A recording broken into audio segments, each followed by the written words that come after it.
Hi, I'm Jane O'Reilly, and this is Ageless. I'm 40 and my life is just getting started. I'm here to share real talk and real experiences about how to live life ageless. Nothing's off the table. You know the vibes. Let's go. Hello and welcome back to Ageless. And today I am joined by an authentic and professional tarot card reader, as well as a natural psychic medium with 18 plus years of experience. She absolutely loves the tarot and the secrets they reveal and the proven guidance it provides the client. She also is a profoundly effective channel and specializes in spiritual as well as practical direction tailored to each individual guidance from her spirit guides. She also specializes in advanced spiritual life coaching and hypnotherapy to help heal deep emotional disturbances so the client can transform their lives, release blocks, and advance to the next level permanently. I'd like to welcome my friend Trisha Horn. Welcome to the show. Hello, I am Trisha. Thank you for that beautiful introduction, Jana. Yes, of course. So let's just kick off. I have a question I've been dying to ask you. So how and when did you find out when you were a medium? Tell us your story, and remember, nothing's off the table. Okay. Well, I've been thinking about this, and I've always been a psychic medium. I just didn't know it. And when I really truly found out that I had these gifts, I was in my 30s. But I remember several times growing up where I just had a knowing, and I experienced weird knocking sounds in my room as a child, a very young child, actually. And I remember asking my father if, it was something supernatural. And he had a great explanation for me, a very scientific explanation for me that I just took.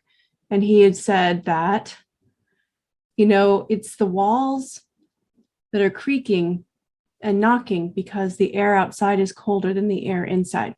And so it makes this popping noise. And I thought that was a really, really great justification, because I didn't really see spirits as some mediums would say that they do. I feel them first. I can feel the energy drop. And this was actually proven to me several years later when I was in college. Me and a really good friend of mine moved into a home that was active. And what I mean by active is that there was poltergeist activity and weird sounds, weird bumps happening in the night. Things would go flying across the kitchen. I would hear whispers, or even I could feel that energy trying and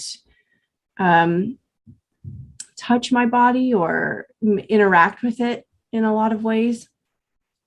But even then, I still didn't know that I had any spiritual gifts or that I could communicate. I could just feel them around, and I can actually determine if they are malefic or if they are benefic. So it's just the way the energy comes through and how I feel it. A lot of people experience this energy as goosebumps on their arms, their skin, or the back of their neck, their hair standing up on their neck. They know instinctively that there is something in the air, so to speak, that is not natural, or that is not typically there. They can sense it. And even when you walk into a room where there has been a couple fighting, you can feel that tension. There's an electric charge, and that's something I've always picked up on. And in this situation, when I was living with my friend, lots of things happened, and I really did not want to believe it, because I grew up in a household where it wasn't encouraged at all. My one side of my family is very atheist and has a very scientific view of the world. And so anything supernatural has a scientific explanation. Anything other than that, you're absolutely crazy. The other side of my family is very religious Christian, and anything of this sort is demonic and not welcomed. So, it wasn't encouraged in my family at all. and no one really had an explanation. So it wasn't nurtured in my family. And so I didn't believe that I had any of these gifts. It's just these strange occurrences would happen to me, and that's that, you know. I would get premonitions of little things too. And I do believe that a lot of people have, you know, everybody has these gifts, not just a lot of people. Everyone has these gifts. It's just whether or not you're open to them or not. So fast forward, after having several interactions with this ghost or entity, I didn't know what it was or what it was trying to communicate. I just know I didn't like it and I needed to get out of that house as soon as possible. So as soon as I left that house, all those experiences stopped happening. I did not experience anything like that before or since that home.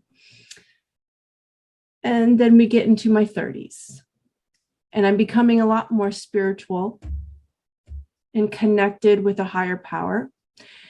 And I become a hypnotherapist because I want to really understand what the subconscious has in store for all of us and what secrets they hide. And they hide, well, the subconscious hides so many things that we're not aware of. And they say that we only use 10% of our brain. Well, I believe the other 90% of that is the subconscious and other secret talents that we have as a human race. And we're just not informed of them in our education and in our families and everything else. So I went to, it was a week course with Brian Weiss. And Brian Weiss is very famous for past life regression in the 80s. And he wrote a book that actually changed my life called Many Lives, Many Masters. And I wanted to learn everything from him because I wanted to become a hypnotherapist, but also a past life regressionist. And I wanted to know his techniques because they were extremely healing in his book for his patients, because he is a doctor.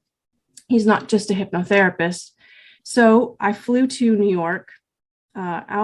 Albany, New York. It was in upstate New York. And we went to a institute called the Omega Institute, where I spent a week with him and a whole bunch of other people who were interested in learning hypnotherapy. And so his wife was there actually and took us through a guided meditation. And in this guided meditation, there was this scene that I saw in my mind. And I hadn't really experienced anything like this up until this point, where it was just extremely vivid. And I saw a scene unfolding that was a little disturbing, but I kind of wanted to just go with it. I wanted to see where it would take me, you know, and not put any, oh, that's too weird, I don't like that. I didn't want to shut it down. I wanted to be very open to what it was going to show me. And I saw this scene where it was medieval. And a woman was being, for lack of a better word, sexually attacked by a man. And some soldiers came rushing up. I think it was on a hill, but there was a lot of grass. So this event kind of happened in the big grass in the wild, and shot him, the attacker, with an arrow. And that's kind of where I left it. And I was just, we came out of our meditation and it was just so shocking. Like, why did my mind go there? I thought my mind was making this up, and I just was befuddled, you know? So moments later, they had asked the audience if anyone hadn't had an experience yet to come up on stage. So this woman came up on stage, and Dr. Brian Weiss regressed her. And she basically told the story that I saw in my mind when I was going through that guided meditation. And I'm thinking to myself, like, something just happened here that's big. Holy crap. And the more and more she talked, the more and more I realized, wow, I can see others' past lives for them. And I can see details when I am meditating on my clients. And I ran into another person there at the event, told her what happened. She said, that's just a message for you that you've got gifts, obviously. And I'm like, oh, is that what that is? Okay. And I just thought that they were psychic gifts. Once I could connect spiritually to my guides, they would show me things with my clients. So I decided to take that home with me and utilize that in my hypnotherapy practice, where I would sit about 5 minutes before my clients would come through the door and ask my guides to show me, through auditory, visual, sensory data input, what they were willing and ready to let go of, and where the source of that lied. And I had been working on not just my sensory input, my feeling of the energy. I was also working on my clairaudience, which is hearing your spirit guide speaking to you. And it's not always a voice, so to speak, as if you and me were speaking, Jana. It's a thought that enters your mind. And it's usually a thought you don't really think. It's usually in a language that isn't something that you typically say. It's just a sudden thought pops into your mind, and it's like, whoa, that makes sense. So I often will get some of that, just these thoughts. I will get feelings coming in. I feel them in my body. And if they died from anything, and this is in my mediumship too, if a past loved one dies, I can feel them in my body where they died from. Meaning, if they had a heart attack, I would feel it around my heart. I would feel like tension and striction. If they died from a disease that was in the lungs, lung cancer, emphysema, anything like not emphysema, I was going to say emphysema again, but you get my drift. I would feel that I couldn't breathe that well. If it was in the head, like a stroke, I would feel tension in my head. Or if it was cancer of the brain, I would feel tension in the brain. Very rarely do I get anything below the vital organs, because most people don't die from that. I can't say that I have gotten anything from the lower limbs or the arms. It's all in the central areas where people have some major issues. So I would sit and I would receive this information, whether it would be clairaudience through my thoughts, or I would get mental pictures, which is clairaudience, and I would see a scene unfold. And I would just write it down after I sat there, everything that I could remember in that 5-minute meditation, just because, having that scientific background, i.e. I was a nurse as well, still am. I wanted to collect this data and prove it to myself that I was a psychic, and that I could really utilize this information that came from my spiritual guides, that connected with their spiritual guides, to really connect with them on a very deep level and guide them through the healing that they wanted. Plus, I just wanted to be right.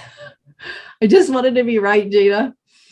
So after every client would come in, I would tell them that I have some information from them, but I want to share it with them after their regression, just to see if I had the right information, not just for me, but for also them, so that they would actually believe it. Because a lot of times this information comes in, we don't have a way of telling other than just knowing in our heart and our soul that it's real. So if they would come with a scene in their regression, they would just feel like they're making it up. And so they wouldn't really take it seriously. And I wanted data for them to take seriously. Like, yes, this is real.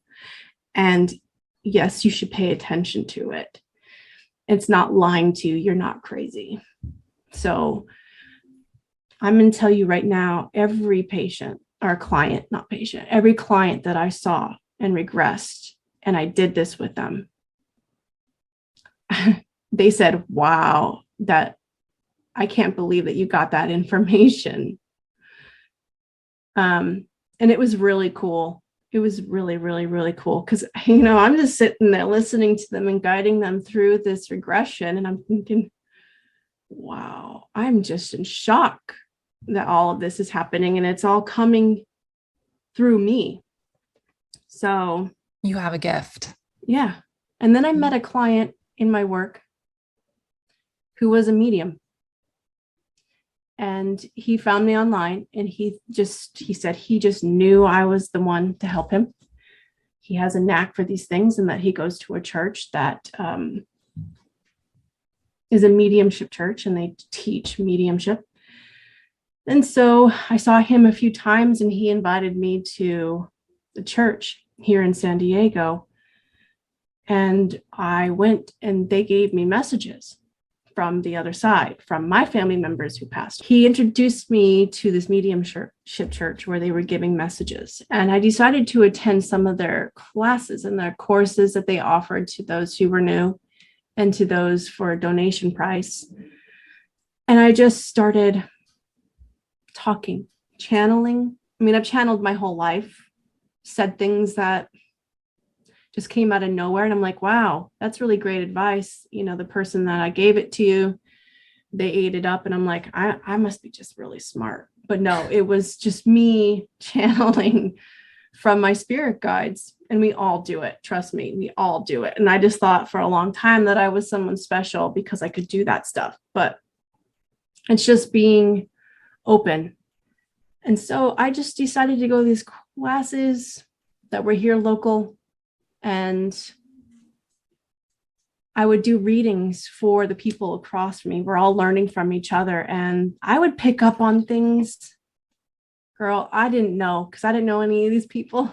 And so I would just talk to them about it and tell them my feelings, any thoughts that were coming into my head, and they resonated with it. And I'm like, I can actually talk to these spirits on the others. I can actually talk to loved ones. What?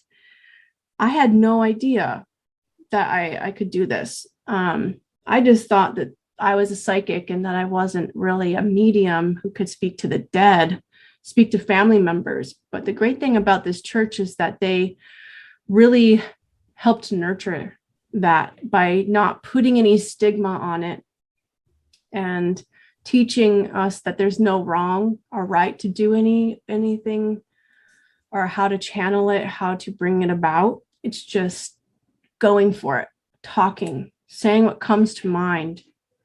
And a lot of times it's just dead on accurate. So accurate, it's mind blowing. We taught about remote viewing. And so I took all that I learned there and I took it home with me. And I knew that there were energies around me all the time. I could feel them, and it interrupted my sleep. So I had talked to a friend about this, and she said, well, you can talk to them and ask them to leave. And I'm like, what? Okay. Bye. So I tried it. I tried it. And I was getting a whole bunch of messages for people, my loved ones and things like that. And I'm like, this is wild. I'm getting mental images. I'm getting messages. I don't know what they mean, but I need to speak to a family member of mine and see if they actually will accept it. And so I did. I reached out to my aunt, told her some of the things that I was receiving from someone that we both knew who had passed on tragically in an accident. So she said, that really checks out. And I just told her I was scared at the time to reveal how I got this info, other than I told her that our friend came to me in a dream. This was in a dream. I didn't want to tell her it was me communicating with Tyler in the spirit, just because I was scared. So that's kind of where it began. And I started to realize that I had these gifts and I continue to use them on a regular basis. Just last night, I was talking to a friend that I've known since I was 5 years old, and her mom passed away recently. So I was able to give her a message from her mother, as well as all of the other family members that were waiting in line to speak to her yesterday. And it was really, really awesome because she's not a believer. She's not a believer at all. But it connected us back together. It was very healing for her to see a different perspective, to see her mother's perspective from the other side. And this is the whole purpose of mediumship. It's not the, oh, cool, you can talk to the dead. Let's see where they hid their millions. Its purpose is for healing and just mending families that are hurting. And those old wounds that we've carried since childhood, it really helps just dissolve those wounds, because I don't know why it's so healing exactly, but they have a higher perspective than, and they were different. They were they're more open. I want to say the people that are coming through, they're more apologetic, and they offer things that are extremely healing to the clients. So that's why it's one of my favorite things to utilize. Well, it probably brings so much closure to certain people too in their circumstances. Yes. It also gives you hope And too, hope. that there is life on the other side. And that it's not just, once you die, lights out and you don't exist anymore, your consciousness is gone. It's a very healing experience. That's all I can say. And I love it. It's so fascinating listening to you. It really is. I don't even really want to take up too much time. I just want to keep hearing you. And that leads me to my next question is, what can you share about the spirit world and how do you know that it's real? Oh, that's a really good question, Jana. How do you know it's real? Well, for me,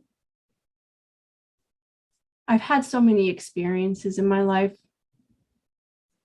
good and bad, spiritually, that it's really hard not to believe it anymore at this point.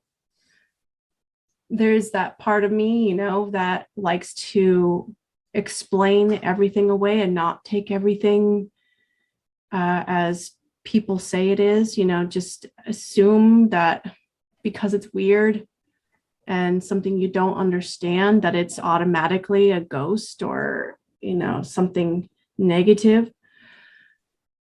But there is typically a explanation for it that isn't supernatural. But there are often times where there is no explanation, and it's something that you feel in your whole body. When the energy, for me, how I know that the spirit world exists is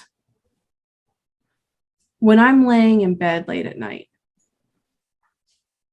and I wake up to noises that aren't really something I typically hear. My go-to is, oh my God, somebody's breaking in. Somebody's trying to get in to the house. But then you realize there's nobody at the door. Or you realize that the energy has suddenly changed, and it just doesn't feel right. It feels creepy, or like there's somebody in the room with you, right? Kind of like you having someone staring at you, and you look behind you and there they are staring at you. It's that whole connection that we are completely unaware of with our two eyes, because it's not physical. It's an energy exchange that happens in the non-physical, and we're all aware of it. It's just that some of us kind of negate it as a weird experience or a coincidence or an anomaly of some sort. But then there are some of us who have had these experiences their whole life and have come to terms that there's things that you just can't explain and that this is real. But the biggest thing for me is when I feel the energy change and I can determine whether or not it's a good or a bad thing. That's crazy. Yeah, my body reacts to it too. Wow. You know, where my hair stands up in the back of my neck, or I'll get goosebumps, that kind of thing. That's usually when I know it's a real experience, is when that happens and not me freaking myself out. Sometimes I will hear them clear as day when I'm just in that fine area, or lack of a better word, it's just when you're in between sleep and awake. And I will get loud voices talking to me, say, Trisha, or say something that shakes me awake or is just very, very, very clear. Do you feel like your mediumship makes you better at your profession? In my healing work, yes, absolutely, 100%. In my other profession as a nurse, yes and no. I get a lot of messages from the people that I work with, the people that are around. It can be a little distracting, but I'm very good at tuning it out. I'm very good at tuning it out. I've tuned it out most of my life. So I have to be very conscious when I'm at work and I'm getting some messages. If they're really strong, I will tell them, but it can be very distracting. But really where it helps me the most is my healing work, and I can speak to my spirit guides, and they will guide me in healing my clients and where the pain is emotionally and physically, and how to release that. Yeah. Tell us a little bit more about what you do. Like, what is your, I know you said nursing, but I want to hear more about your healing work. Yes. So my healing work, I will use tarot to guide clients superficially, really. They will get, a tarot reading when they receive a tarot reading, but my healing work is really in my emotional healing sessions, where I can do my hypnotherapy and my life coaching with them without so many restrictions. And it's not tarot based. It's strictly channeling and receiving the clairaudience and the mediumship. And so oftentimes I can communicate with my spirit guides, who will communicate with my clients' spirit guides. They will inform me of the area, through my thoughts and my feelings, but also in my body where the blockages lie. And that is where I can either go into some inner child work with them, if it's something that I see that stems from the earliest beginnings, whether that's in the womb or, at age 5. And I can help gress them very briefly. It doesn't even take that long. It doesn't take a long process to get someone to go inward and really feel the feelings that their inner self is going through, or their little one, I want to call them. I always call them the little one. I love that. Your little one. Yes. Because a lot of people don't like the word inner child. It's kind of got this like nauseating sounds, like woo woo, or too foo foo for some people, especially the macho men. They do not like that word. So yeah, the little one. And many of our blockages are emotional disturbances. And so I use my mediumship to help understand it at a deep subconscious level, but I also use that to guide the client in discovering that for themselves, because they know their story more than I do, you know, and sometimes they don't even have memory of it, or if they have a very vague memory of it, and the hypnotherapy can just pull out some emotions that they stuffed down. And I'm not going to lie, it's not easy for a lot of people. It's not like waving a wand and saying, this is your problem, it's going to be gone now. No, it's not easy. And from personal experience, I mean, I can vouch for its healing effects, but it took me years. Yes. It's taken me years. So I work with the programming that we pick up physically from our external environment, our parents, and it's even in our DNA. We don't recognize that, but a lot of our programming is passed down from ancestor, or from generation to generation to generation. It's ancestral. And so when we start doing this work on ourselves, it's like we carry a lot of this weight from, God, who knows how long, centuries, even millennia, who knows, as long as the human soul has existed, we've had experiences, and all of that is put into the subconscious. I mean, the subconscious is infinite.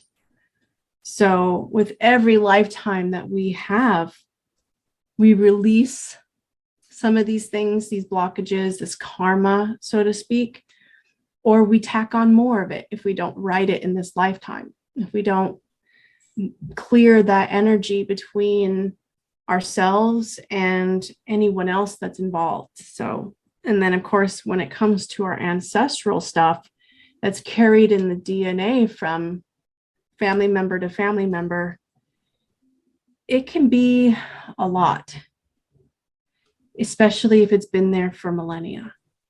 You know, a lot of those religious beliefs that we have that were detrimental to our well-being, like heaven and hell, for instance, that idea and that concept has really messed with a lot of people. Whether you believe it or not, there's a lot of fear attached to that idea.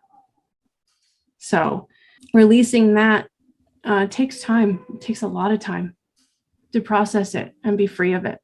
Well, since this is the Ageless podcast, the spirit is eternal, you know, and that we got to keep our spirit healthy, you know. It's all we have. We're not attached to a number and a trip around the sun. We can attach ourselves to our spirit and live differently. So my next question would be, how do you keep your spirit healthy? That's a really good question too. What I do know is that I'm a human being and that I'm subject to both love and fear, which is a huge dichotomy. We live in a dualistic world.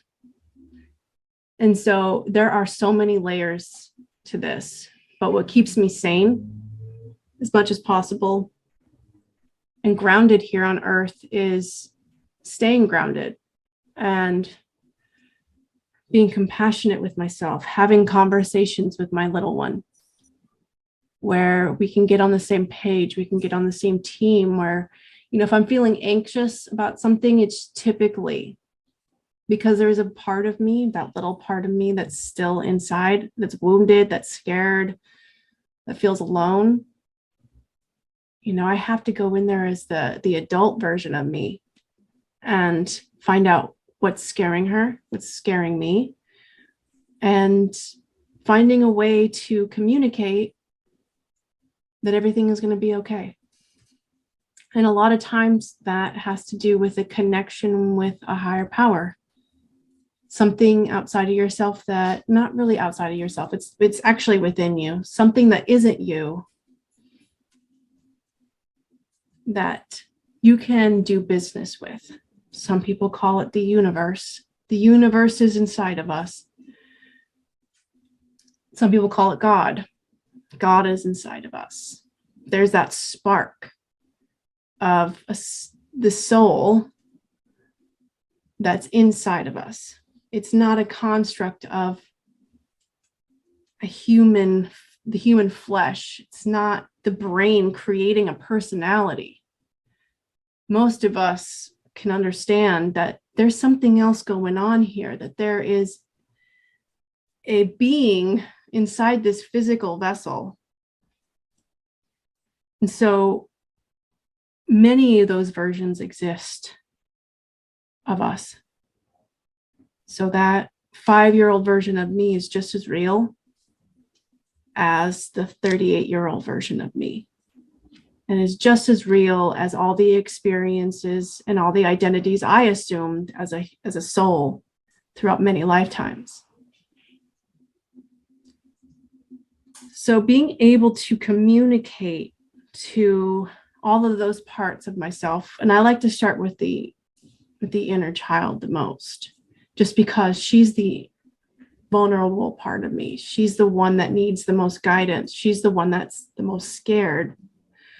And not only that, I really resonate with that version of me more so than all the other identities I assumed. And she's carried all of those experiences into this lifetime. So starting with the little one is always where I like to go. I prefer to go. And I sometimes have created a mantra, and this will be really helpful to some of you listeners. And I was really anxious. I'm a very anxious person, and I don't like living in anxiety. I do everything in my power that I can to calm it.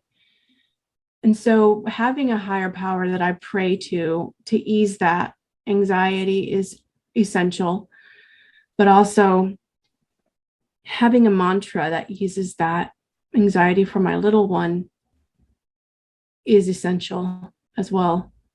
And building that trust and that relationship with myself and my higher power is essential. And so I will often go in and ask her what's wrong. And I'll listen to what she has to say, be open-minded. Sometimes she doesn't say anything at all. And I have to be okay with that, even though I want to feel good now. I want it to go away. And I just have to have compassion for me being human, really, and feeling this fear. It's not that I'm a failure.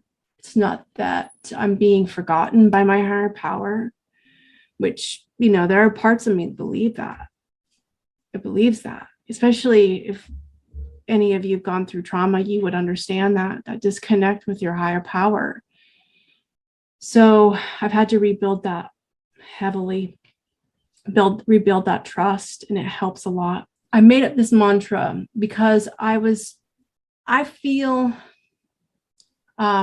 very agitated as a human being. I feel like my place here on earth is very tense, and I haven't really adjusted to being a human being in my body. I do not like the restrictions. I do not like all of the heavy energy that it comes with. I don't like a lot of the fear. And I don't like how it's a very dark world at times. And so I've always had this kind of victim mentality. And this mantra I had asked my higher power to just give me. I just said one day, please give me a mantra that calms me. And I waited for it. And when I was getting out of the shower one morning, I just heard it. And it said, I'm a tragic mess and I love it. Love that. I love that. It just kind of had this feeling like life is messy. Life is not fun. Sometimes I can be mean, just like the people that I don't want to be around who are. sometimes I can just not be my best self. And that's okay. You know, my life looks the way it does. It is messy at times. My relationships are messy. My work is messy. Having to deal with so many different energies and combating them. It's almost like you feel like you're in a battle all the time, trying to fix problems and make your life good and perfect. But when you realize that it's never going to be perfect, that you are never going to be perfect, that you're always going to come with some kind of mess, always. And just letting that go, I guess that's what that mantra does for me. It just helps me understand, really, that it's always going to be a mess and you can make peace with it. And it'll get so much better. Letting it go and living in your present moment is so hard to do, but also so effortless at the same time. Yeah. Oh my God. While you were talking, I just had a memory of our Rando Nautica adventures. Oh That my God. feels like so long ago. I don't know if anybody in the audience has ever tried the Rando Nautica app, but it is wild. We scared the shit out of ourselves. And nothing major happened. I think a lot of the videos that I watched were a lot scarier than what we experienced by a lot. But there were some weird experiences, right? We had some like, why are we out here? Yeah. Kind of experiences. And it's like, I did see a UFO. Me and Katrina saw a UFO. Swear to God. Crazy. I don't remember that, but I do remember seeing blinking lights. So maybe that was the UFO. I don't know. I didn't see it. But it was there and then it was gone immediately and it didn't come back. Wow. Yeah. And I turned over when we were looking at the sky and I thought I was the only one who saw it. And then I said, "Did you see that, Katrina?" And she goes, "Yeah, I did." I'm like, okay, I thought I was the only one. Is that weird or am I alone here? That was weird, right? She goes, "Oh yeah, that was weird." Wow. We called in something. I know we covered a lot, but what do you want to leave the audience with? And I thought about this. Oh, one more thing I want to say is keep my spirit healthy is I do some grounding. Grounding really, really helps, keeps me present, just like what you're talking about. Yes. And in the moment. Now, what I want to leave the audience with, and I thought about this, the most important thing I wanted to leave with you all is the only way out of the pain is to go within. The only way out is in. Inward, inward, inward. Yes, that's where all the truth lies. It's not on the external. In fact, the more and more we grasp at validating ourselves from the external, if we get this boyfriend or girlfriend, will be good enough. Or if I get this job, everything will be fantastic in my life. You know, everything comes with problems. So looking towards the external, which we're taught ever since we're born for validation, you know, if mom comes in when we're crying or doesn't come in when we're crying, it says so much about who we are. No, we really have to go within to figure out our true purpose, our true love, you know, and having that relationship with a higher power. And all the answers are inside. And I know every spiritual guru says that, but it's truth. It's absolute truth. It's so exhausting to not. And we all live in that state all the time because we're taught that we need to be doing X, Y, and Z to even matter or to make a difference in this world or to survive. And we get so busy doing all these things. And at the end of the day, when we get home, are we content or exhausted? So that's really, really all that I wanted to say. I have loved everything that you've shared. This is such a fascinating podcast. I'm sure the audience feels the same way I do. You have brought so much positivity and you've brought so much knowledge into this podcast about the spiritual world. And I just think it's so important to be tapped into that, to have a higher power. At least, I mean, I'm glad you brought that up. And I talk about it on this podcast as well. And I have to say over and over that this is not a religious podcast at all. It's a spiritual podcast. And we have to have something outside of ourselves, something greater than human power to do business with, like you said. And it makes living so much more peaceful. Yes. Knowing 100%. We're not the end all be all. We did not create the universe. We didn't throw a rock into the sky and call it the moon. We didn't, a human being didn't create the ocean. There is something out there greater than human power. And that's why I believe the spirit world is real, because of that alone. Mm-hmm. Wow. I love that too, Jana. Yeah, thank you. Well, I know we are running out of time, but thank you again, Trisha, for coming on the Ageless podcast. We've really enjoyed having you, and we'll have to have you on again. Yes. And if you want to reach me on my social media, you can do that. And I also have a website. So if you go to the instituteofspirit.com, if you're interested in checking me out and what services I have to offer, you can look at some of the links that I have to my free readings, which are my social medias. I am on TikTok. I am on Instagram, as well as YouTube. I'm going to get a lot more active here very soon. And I have my readings there as well on the website at theinstituteofspirit.com. And I have a number of readings that are available, as well as the 1-hour healing session. So check those out if you're interested. Yes, she is everywhere. And I will be dropping all of these links in the description of this podcast so everybody can have access to it. And thank you so much, Trisha. I really appreciate you. Thank you, Jana. So many blessings to you. Thank you for joining me for another episode of Ageless. Don't forget to rate and subscribe. Tune in next week for a new episode.